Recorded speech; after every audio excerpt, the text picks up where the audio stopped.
Now see, again the differences between the question which are based on speed, time and distance of different chapters means linear equation in two variable and quadratic equations. Now see. So the speed of a boat is still in water is 10 km per hour. It can travel 26 km downstream and 14 km upstream in the same time. Find the speed of the stream. A motorboat moving at 9 km per hour in still water goes 12 km downstream and comes back in total 3 hours. Determine the speed of the water. Same speed of water and speed of stream का मतलब speed of water नहीं, दोनों आपका देखेंगे. तो एक बार फिर मैं आपको जस्ट आई रिमाइंड यू, एक बार मैं आपको फिर रिमाइंड करा दूं कि देखिए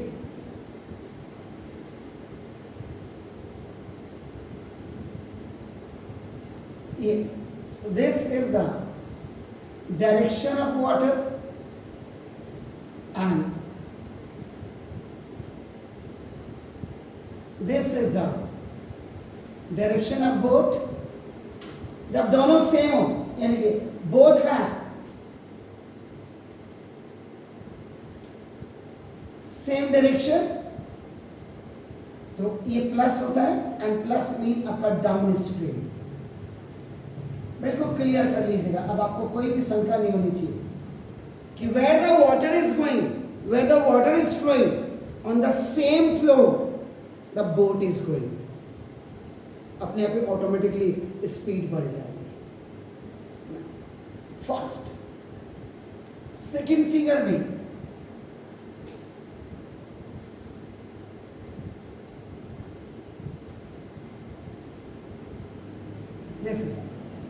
this is direction of boat.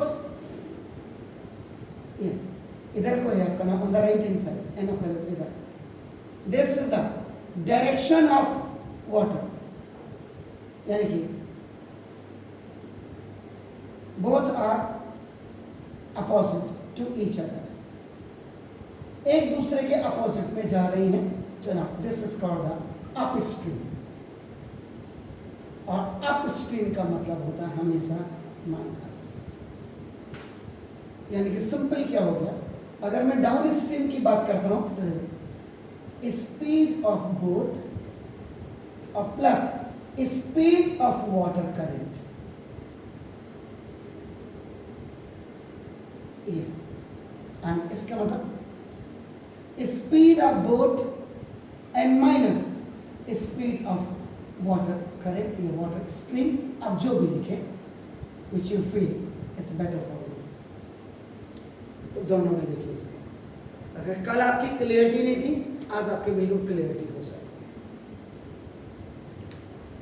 अब ना जो सबसे पहले फाइंड आउट करना है तो सॉल्यूशन में आपका नाम देखो this solution find the speed of the stream. तो नाउ लेट जो फाइंड आउट करना होता है let the speed of stream.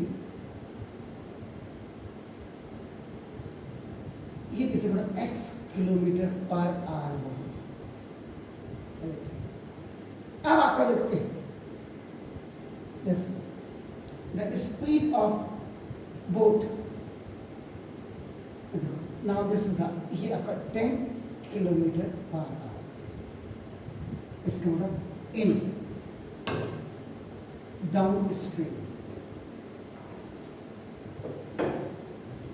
In downstream में अब यहाँ पे आप अलग अलग आप कर रहे हैं. तो ना this the speed of boat in still water in downstream is equal x. Oh sorry, पहले क्या 10. तो देखो 10 plus x kilometre per hour. What I say कि whenever आपका you are adding both the downstream का मतलब जब भी आएगा तो speed of boat and plus speed of water आएगा. याद रखिएगा. इसका मतलब अब आपको देखो इसमें यहीं पे आज थोड़ा सा अलग से कर देते हैं. तो देखो time taken in downstream D N लिख देते stream. This T1 is equal to distance over speed. Distance आपका देखो मैं कितना कर रहा है, डाउन स्ट्रीम में 26 किलोमीटर, 26 किलोमीटर अपॉन आपका स्पीड आपकी कितनी हो गई 10 प्लस एक्स और किलोमीटर पर आवर। यहाँ पे A is separate and B by C is separate, तो ये आपका ए सी बाई बी हो जाता है। तो इससे ये खलास ये ऊपर चला जाएगा। तो T1 is equal to 26 R upon 10 plus x.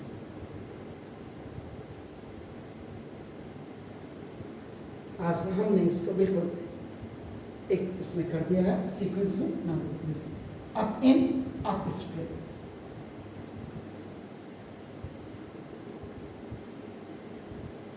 देखिए the speed of boat still in water in upstream, ये आपका इक्वल टू 10 माइनस एक्स आपका देखो 1 किलोमीटर पर आ रहे हैं। अब आपका ये हो गया, यहाँ देखो ये अपस्ट्रीम होगा, इसका मतलब अपना time taken in upstream. T2 is equal to फिर वही formula again distance over speed. तो T2 is equal to distance 14 kilometre upon speed 10 minus X आपका देखो 1 किलोमीटर पर आवर, इससे ये कैंसिल बना दें तो 40 अपॉन 10 माइनस एक्स आवर।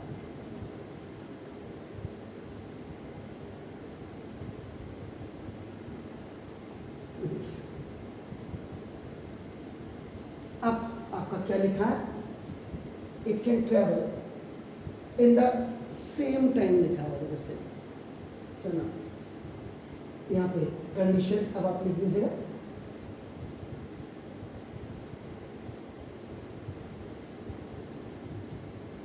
कि इट कैन ट्रेवल आप इसे इन द, इसका पूरा टाइप कर दो यहाँ से देखो, इट कैन ए ट्रेवल,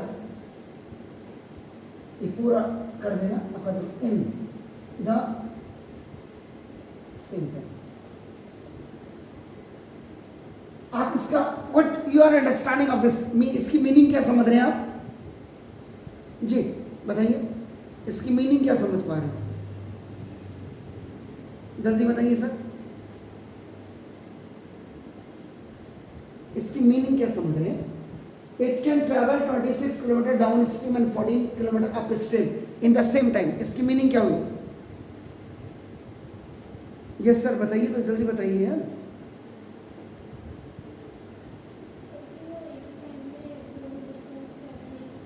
यानी कि जितना टाइम ए, अगर सपोज के लिए देखो ये यहां से डाउन स्ट्रीम में आपका 26 किलोमीटर जा रही है आपका नाम ए, तो टाइम सपोज के लिए यहाँ पे 81 और इधर से ये अप स्ट्रीम में आ रही है 14 किलोमीटर जा रही है, तो ये T2 है, तो T1 is equal to T2। हमेशा याद रखिए जब आप हवा के संग चलेंगे, हवा नीचे की तरफ बह रही है और साइकिल से आप नीचे की तरफ जा रहे हैं, आप स्पीड जा रहे हैं, आपकी स्पीड बढ़ जाएगी। हवा तो नीचे जा रही है and you are coming up, means you are coming in the opposite direction, तो आपको क्या होगा, ताकत ज़्यादा लगानी पड़ेगी, तो उसमें क्या होगा। लेकिन 26 किलोमीटर 26 किलोमीटर जो डाउन स्ट्रीम में जा रहे हैं और जो अप स्ट्रीम में 14, दोनों का टाइम सेम है, सेम टाइम में पहुँचेंगे। यानी 26 किलोमीटर सपोज के लिए वो आपका 10 घंटे में जा रहे हैं, तो इसका मतलब 14 किलोमीटर भी वो 10 घंटे में ही वापस आएंगे, सिंपल सी बात ये होगी। तो ये जैसे इसका T1 इज इक्वल टू आपका T2 हो गया, आपका जो T1 26 अपॉन आपका देखो this 10 plus X equal to now 14 upon आपका नाम देखो 10 माइनस एक्स। ठीक है, अब कर लेंगे, कोई दिक्कत नहीं। देखो इसको हमेशा मिनिमाइज कर दो, 8 2 13 जा और ये 7 जा, ये बाई क्रॉस मल्टीप्लीकेशन में पहले इनको छोटा कर लीजिएगा। 2 13 जा तो देखो 13 upon 10 plus x is equal to 7 upon 10 minus x. अब यहाँ से 13 into 10 minus x equal to 7 into 10 plus x. ये बाई क्रॉस मल्टीप्लीकेशन आपका 130 minus 13x. This is the negative binomial and this is the monomial. So 13 tens are plus minus का minus is equal to 7 tens are 70 or plus 7x. It's coming here and it's going there. 130 minus 70 is equal to 13x or plus 7x. This is called 40. तो 130 में से 70 चले जाएंगे कितना होगा? 60 equal to कितना हुआ? 13 plus 7 20 x. तो now x is equal to 60 upon 20. यह करें by cross multiplication. आप करोगे जैसे 3 kilometre per hour. So therefore आप क्या लिखेंगे जो अपनी क्या है तो therefore the speed of water speed ये इस equal to अपने x किलोमीटर पर आवर ये आप टेक अपना 3 किलोमीटर। अब आप लगाइए this question is related to the linear equation in 2 variables. और लीनियर इक्वेशन इन 2 वेरिएबल का मतलब आपका क्या होता है? a1x प्लस b1y और plus c1 is equal to 0 and a2x और प्लस b2y और plus c2 is equal to 0। Means in question of linear equation हमने आपके दिमाग में कूड़ा भर दिया है, मुझे जो लगता है बता। ठीक है, अब नहीं बन रहा तो क्या करोगे आप जबरदस्ती बनाओगे नहीं, because what the information you have according to that information you have to work out on that.